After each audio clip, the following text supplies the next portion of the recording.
Hello friends, कैसे हो। आज की वीडियो में मंगा सीन्स हिंदी एक्सप्लेन करूंगा। जिए का अतीत के किसी दिन को याद कर रहा है जब किसी लड़की ने उसका दिल दुखाया था या कोई कड़वा अनुभव दिया था। वो खुद से वादा करता है, मैंने एक कसम खाई थी। लड़की की एक जादुई गंभीर आंख दिखाई देती है और वो खुद से कहता है कि मैं फिर कभी गलतफहमी रॉन्ग आइडिया का शिकार नहीं बनूंगा। यानी वो अब किसी लड़की के अच्छे बर्ताव को प्यार नहीं समझेगा। इंट्रो और पढ़ाई का संकल्प।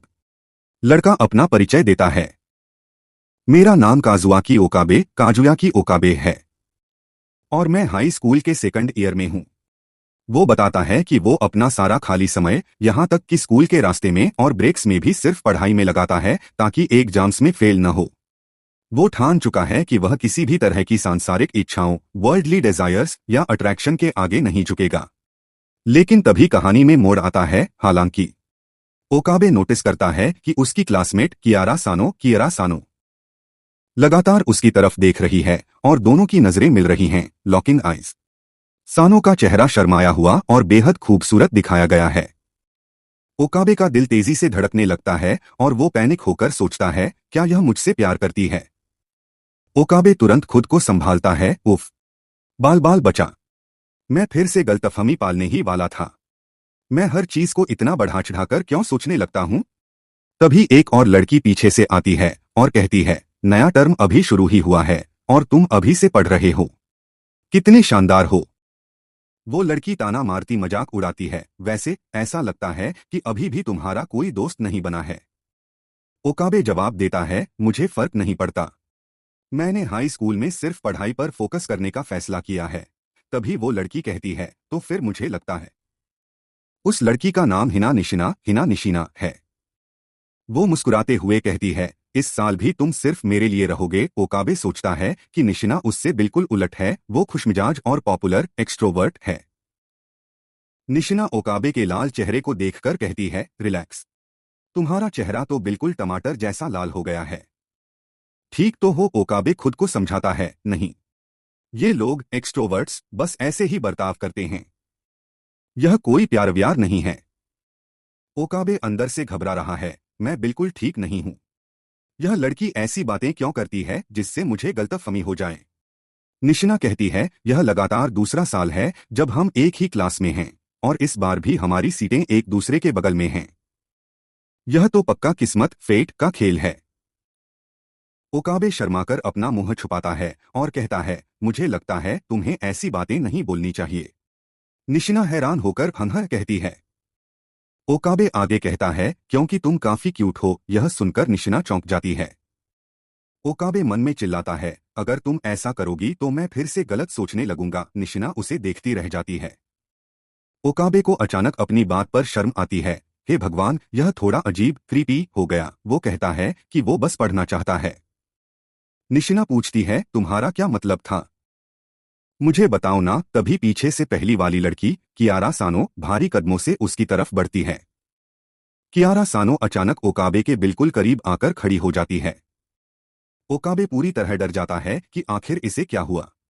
सानो झुककर बहुत ही गंभीर आवाज में उसका नाम लेती है, काजुआकी। ओकाबे डरते हुए कहता है, हाँ। सानो चुपचाप ओकाबे की खुली हुई किताब पर एक पर्ची रखती है और कहती है, ये लो। यह मेरी contact info, phone number ID है, और वहां से चली जाती है। ओकाबे हैरान है। निशिना पूछती है, क्या तुम सानो-सान को जानते हो। ओकाबे मना करता है, नहीं, बिल्कुल नहीं। निशिना बताती है, सानो-सान बहुत रहस्यमयी मिस्टेरियस है। वो सुंदर है और उसका फिगर भी बहुत अच्छा है, लेकिन मैंने उसे कभी किसी दोस्त से बात करते नहीं देखा। फिर भी उसने तुम्हें अपनी कांटेक्ट इन्फो दी। निशिना हंसते हुए कहती है, तुम्हारे लिए अच्छा है। मुझे लगता है वो तुमसे दोस्ती करना चाहती है। ओकाबे बुरी तरह ब्लश शर्मा रहा है। अचानक स्कूल का घंटा बजता है, डिंग डोंग, और निशिना के चेहरे के भाव बदलते हैं। ओकाबे के दिमाग की घंटी भी बजती है। क्या ऐसा हो सकता है। स्कूल से घर लौटते वक्त ओकाबे रास्ते में सोच रहा है कि वो सच में मुझसे प्यार करती है, लेकिन तुरंत खुद को डांटता है, नहीं, मैं फिर से गलतफहमी नहीं पालने वाला। उसके पास ऐसा करने की कोई अच्छी वजह होगी। तभी पीछे से कोई चिल्लाता है, हाँ, अकीकुन अकीकुन।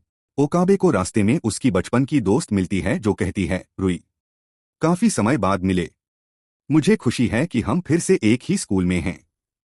ओकाबे परिचय देता है कि यह रुईकुओ है जो पास में ही रहती है और उससे 1 साल छोटी है।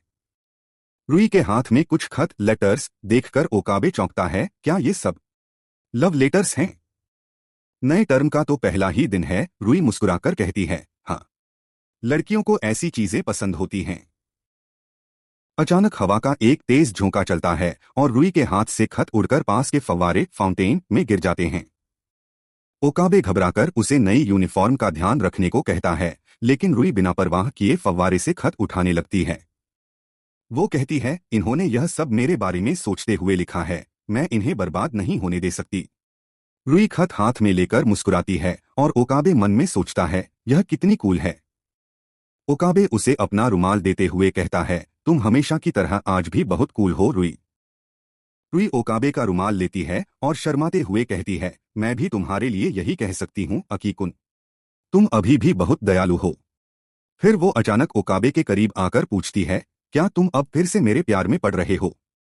ओकाबे का चेहरा फिर से लाल हो जाता है और वो घबराकर कहता है, थैंक्स, शायद पीछे कुछ लड़कियां रुई के लिए दीवानी हो रही होती हैं। रुई कहती है, तुमसे मिलकर अच्छा लगा। बाद में मिलते हैं अकीकुन। ओकाबे राहत की सांस लेता है। तभी अचानक ओकाबे के पीछे कियारा सानो आकर खड़ी हो जाती है और मुस्कुराती है। ओकाबे डर जाता है, सानो सान। सानो सीधे उससे पूछती है, चलो साथ में घर चलें। ओकाबे हैरान होकर सोचता है, क्यों? सानो बहुत ही मासूमियत और उदासी से पूछती है, तुम नहीं चलना चाहते? ओकाबे थोड़ा झिझकता है, ऐसा नहीं है। लेकिन सानो को मना करना उसके लिए मुश्किल हो रहा है। दूर खड़ी रुई इन दोनों को साथ में देख लेती है और उसके चेहरे पर एक गंभीर उदास भाव आ जाता है। रास्ते में ओकाबे हिम्मत जुटाकर पूछता है, तुम मुझसे आखिर चाहती क्या हो? सानो कहती है, मैं क्या चाहती हूँ? मैं बस तुम्हारे साथ घर जाना चाहती थी। वैसे एक चीज है। सानो ओकाबे की तरफ प्यार से देखते हुए कहती है, चूंकि तुम्हारा नाम काजुआकी है, क्या मैं तुम्हें काजुकुन बुला सकती हूँ? ओकाबे पूरी तरह कंफ्यूज है कि इसके दिमाग में क्या चल रहा है। ओकाबे पसीने पसीने होकर घबराते हुए कहता है, हाँ बिल्कुल, बुला सकती हो। ओकाबे की हाँ सुनने के बाद सानो अपने बालों की लटों से खेलते हुए बेहद प्यारी और गहरी मुस्कान देती है। ओकाबे उसका यह रूप देखकर अंदर तक हिल जाता है और उसका चेहरा शर्म से लाल हो जाता है। ओकाबे का दिमाग सुन्न हो चुका है, वो सोच रहा है, दुनिया में आखिर चल क्या रहा है। तभी सानो कहती है, ओह सही कहा, काजुकुन मुझे अपनी कांटेक्ट इन्फो भी दे दो। सीन बदलता है। ओकाबे अपने कमरे में पढ़ाई की टेबल पर बैठा है, लेकिन उसका ध्यान कहीं और है, डेस्ड। तभी पीछे से एक लड़की उसके सिर पर मारती है, क्लॉन्क, और कहती है, चलो भी अब। वो लड़की कहती है, तुम्हारा ध्यान बिल्कुल भी पढ़ाई में नहीं है। ओकाबे इस लड़की का परिचय देता है, यह मेरी कजिन सटोरी इनोए है। वो उसी बड़े और नामी कॉलेज में पढ़ती है जहां ओकाबे जाना चाहता है और वो उसकी ट्यूटर भी है। ओकाबे थका हुआ महसूस करता है और कहता है, आज के दिन बहुत कुछ हो गया, इसलिए मेरा दिमाग थोड़ा ठिकाने पर नहीं है। सटोरी कहती है, आज नए टर्म का पहला ही दिन है, तो क्या आज के लिए पढ़ाई यहीं रोक दें? ओकाबे मना करता है और कहता है, नहीं, मैं थोड़ी देर और पढ़ाई जारी रखना चाहता हूँ। सटोरी हम्म कहकर प्यार से ओकाबे का सिर थपथपाती है, पैक। लेकिन सटोरी के काफी करीब आने के कारण बोइंग शरीर के स्पर्श से ओकाबे फिर से शर्मा जाता है और असहज हो जाता है। ओकाबे खुद को पूरी तरह से संभालते हुए मन में दोहराता है, हाँ सही है, मैंने अपना मन बना लिया है। मैं फिर कभी किसी लड़की को लेकर कोई गलतफहमी रॉन्ग आइडिया नहीं पालने वाला। ओकाबे अपने अतीत को याद करता है। उसकी बड़ी बहन की एक दोस्त थी जो अक्सर उसके घर आया करती थी। वह ओकाबे को देखते ही हाथ फैलाकर कहती थी, मैं तुमसे मिलने आई हूँ काजू।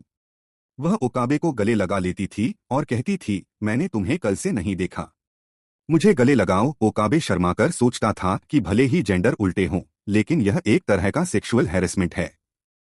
ओकाबे का दिल जोर जोर से धड़कने लगता था, बीएडम। वह मन ही मन सोचता है कि उसका लगातार प्यार से छूना और मीठी बातें करना किसी भी टीनेज लड़के का दिमाग खराब करने के लिए काफी था। वह लड़की उसे बहुत ज्यादा पसंद करती थी, लेकिन कहानी में ट्विस्ट तब आया जब मिडिल स्कूल के तीसरे साल की सर्दियों में हाई स्कूल एंट्रेंस एग्जाम से ठीक पहले उस लड़की ने अचानक किसी और लड़के से शादी कर ली। ओकाबे इस खबर से पूरी तरह सदमे में आ गया। उसका चेहरा सुन्न हो गया। ओकाबे को पक्का यकीन था कि वे दोनों एक दूसरे के लिए वैसा ही महसूस करते थे। इस सदमे ने उसकी पढ़ाई को पूरी तरह बर्बाद कर दिया, जिसके कारण वह अपने पहले पसंदीदा स्कूल फर्स्ट चॉइस स्कूल में एडमिशन नहीं ले पाया। वर्तमान में लौटते हुए ओकाबे की कजिन और ट्यूटर सतोरी कहती है, तुम अपनी पढ़ाई में बहुत अच्छे हो, पर यह सोचना अजीब है कि तुम एग्जाम से ठीक पहले बीमार पड़ गए थे। ओकाबे मन में सोचता है कि जाहिर है उसे मेरे दिल टूटने के बारे में नहीं पता। ओकाबे बात छुपाते हुए कहता है, हाँ हाँ, मेरा मतलब है मैं नहीं चाहता कि किसी को भी इस बारे में पता चले। ओकाबे का चेहरा फिर से लाल हो जाता है।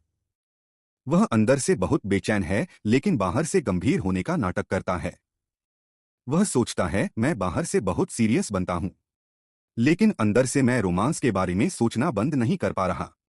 ओकाबे अपनी कजिन सतोरी से गंभीरता से पूछता है, आप अपनी सांसारिक इच्छाओं वर्ल्डली डिजायर्स पर काबू कैसे पाती हैं? सतोरी उसकी तरफ देखती है। ओकाबे कहता है, मैंने देखा है कि जब आप पढ़ाई करती हैं तो कितनी गंभीर होती हैं। मैं भी वैसा ही बनना चाहता हूं। अगर आपके पास कोई गुप्त टिप्स हिडन टिप्स हैं तो कृपया मुझे बताएं। सतोरी गहरी सोच में डूब जाती है और मन में दोहराती है, हिडन टिप्स हो? सतोरी अपने होठों पर उंगली रखकर मुस्कुराते हुए कहती है, वह एक सीक्रेट रहस्य है। तभी अचानक ओकाबे के फोन पर एक मैसेज आता है और रिंगटोन बजती है। सतोरी चौंककर कहती है, हम? यह तो बहुत अजीब है। तुम्हारे फोन पर एक मैसेज आया है। ओकाबे परेशान हो जाता है कि सतोरी उसे वह बात नहीं सिखा रही जो वह सच में जानना चाहता है। सतोरी कहती है, वैसे कभी कभार इच्छाएं रखना भी जरूरी होता है। ओकाबे स्क्रीन की तरफ देखता है और चौंक जाता है। यह सानो-सान की तरफ से है। स्क्रीन पर कियारा सानो का मैसेज होता है, जिसमें लिखा है, कल हमारे बीच सब अच्छा रहे। यह देखकर ओकाबे का चेहरा पूरी तरह लाल हो जाता है और वह बुरी तरह घबरा जाता है। वह सोचता है, क्या वह सच में मेरे प्यार में है? सतोरी पीछे से उसे अजीब नजरों से देखने लगती है। रात के वक्त ओकाबे खिड़की से बाहर देखते हुए खुद को चिल्लाकर समझाता है, नहीं, मैं बिल्कुल भी गलतफहमी नहीं पालूंगा। इसके बाद 3 अलग अलग सीन्स दिखाए जाते हैं। पहली तरफ सतोरी किचन में खड़ी है, दूसरी तरफ शॉर्ट बालों वाली लड़की रुई बेड पर तकिया लेकर उदास बैठी है, और तीसरी तरफ एक और लड़की, जिसका जिक्र आगे है, वॉशरूम में कपड़े बदल रही है। ओकाबे का शर्माता हुआ चेहरा याद करते हुए कपड़े बदलने वाली लड़की सोचती है तो वह दूसरी लड़कियों के सामने भी ऐसा चेहरा बनाता है। बेड पर बैठी रुई अपने फोन को देखते हुए उदासी से सोचती है, मुझे लगा था कि मैं ही। किचन में खड़ी सतोरी ड्रिंक कैन हाथ में लिए सोचती है कि मैं ही इकलौती ओनली वन हूं। वह लड़की ओकाबे को याद करती है जब ओकाबे ने शर्माते हुए उसे क्यूट कहा था। वह लड़की खुद को आईने में देखती है और अपनी बॉडी को लेकर सोचती है, उसने मुझे क्यूट कहा और मेरा चेस्ट भी इतना बड़ा है। ऊपर से उसे लगातार दूसरे साल भी मेरे बगल में बैठने का मौका मिल रहा है। मैं इतनी क्यूट हूं। वह गुस्से में अपना मुंह फुला लेती है, पाउट और जलन में सोचती है, मुझे नंबर 1 होना चाहिए, है ना? अंत में ओकाबे की बचपन की दोस्त रुई को दिखाया जाता है। वह अंधेरे कमरे में बैठी है और उसके हाथ में एक फोटो या कार्ड है। उसके चेहरे पर एक गहरा और थोड़ा डरावना यंदेरीश सन्नाटा है, जैसे वह ओकाबे को किसी भी कीमत पर खोना नहीं चाहती। बचपन का एक फ्लैशबैक दिखाया जाता है जहां ओकाबे और रुई मिट्टी में खेल रहे हैं। रुई याद करती है, अतीत में उसने मुझसे कहा था कि उसे कूल कूल लोग पसंद हैं। वर्तमान में रुई बेंच पर लेटे हुए सोचती है, अब मैं किसी भी दूसरी लड़की से ज्यादा कूल बन चुकी हूं और मैं ही उसकी इकलौती बचपन की दोस्त हूं। अचानक रुई के चेहरे पर एक गहरा सन्नाटा छा जाता है और वो पूरी तरह जुनूनी पॉजेसिव लग रही है। वो गुस्से और जिद में सोचती है, तो मैं ही उसकी नंबर 1 हूं, है ना? यहाँ ओकाबे की कजिन सतोरी इनोवे को अकेले में दिखाया गया है। वो बियर का कैन हाथ में पकड़े हुए बुरी तरह रो रही है। ओकाबे को दूसरी लड़की का मैसेज आते देख उसका दिल टूट गया है और उसकी आंखों से आंसू बह रहे हैं। सतोरी ओकाबे के साथ पढ़ाई के वक्त को याद करती है। वो सोचती है, मेरा मतलब, वो लगातार मेरी तारीफें करता रहता था। मुझे लगा उसे समझदार और मैच्योर लड़कियां पसंद हैं। एक और फ्लैशबैक में सतोरी याद करती है जब ओकाबे छोटा बच्चा था। वो सोचती है मैं उसे तब से जानती हूँ जब वो एक छोटा बच्चा था और मुझे लगा मैं उसे सबसे बेहतर समझती हूँ।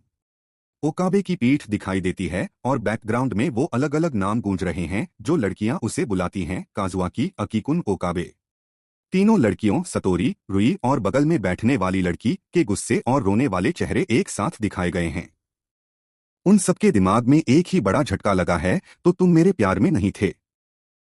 अंत में मुख्य विलेन या मास्टरमाइंड की तरह दिखने वाली लड़की कियारा सानो को दिखाया जाता है। वो टेबल पर बैठी है जहां ओकाबे का एक छोटा पुतला धागे से लटका हुआ है और बाकी तीनों लड़कियों के छोटे खिलौने टेबल पर रखे हैं। बैकग्राउंड में लिखा है जहां हर किसी की खुद को लेकर पाल रखी गलतफहमी, सेल्फ कॉन्शियसनेस अब एक बीमारी की तरह बढ़ती जा रही है।